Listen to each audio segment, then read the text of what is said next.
Thank you, Mr. Speaker. Could you ask the clerk to read House Committee Substitute 1? Clerk, please report. House Committee Substitute 1 to House Bill 693. Gentleman from Marshall. Move for passage. Motion is for the adoption of House Committee Substitute 1. Is there any discussion?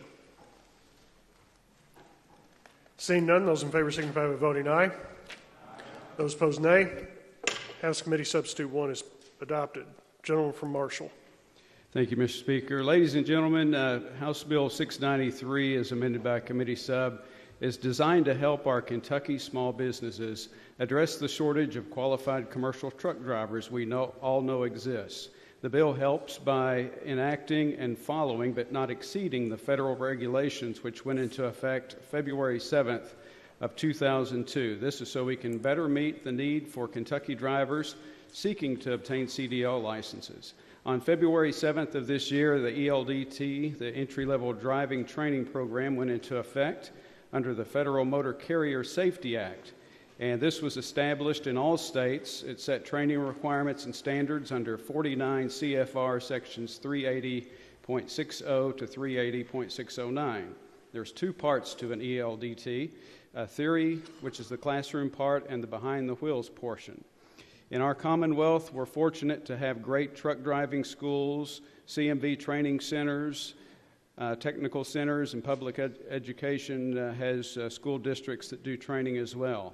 And thankfully, all the federal requirements and standards for these trainings under ELDT, from the training instructors, vehicle curriculum, records retention, as well as auditing and certification processes, have already been adopted by these providers in Kentucky, and all are listed and approved on the Trainer Providers Registry site. Where this bill will help is in regarding the different levels of CDL licenses you can obtain in Kentucky, Class A, B, or C, and this is for drivers after February the 7th. And what this will do is that currently in Kentucky, anyone seeking to obtain a CDL license of any type, A, B, or C, since the 7th is now required to take a 160-hour course lasting 4 to 5 weeks and costing anywhere from $3,500 to $6,000. So again, this is perfect for inexperienced drivers looking to go to truck driving school that drive semi-trucks and over-the-road semi-trailers. But for smaller companies that haul gravel, drive church vans, delivery trucks, and especially trucks cleaning up debris from tornadoes, this really isn't practical.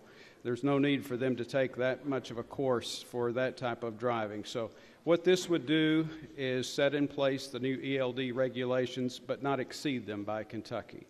And the last section of this bill addresses CDL licensed drivers that may have a license that has expired in the last 5 years but was not subject to any suspensions, withdrawals, being revoked, or disqualified for any reason at the time of expiration. The language says they should be able to have their license reinstated without having to retake the skills and knowledge test by applying to the cabinet for renewal, but they still would have to submit to medical certification, successful completion of any necessary background checks, review of driving history, and any hazardous material endorsements would still need to be retaken. So.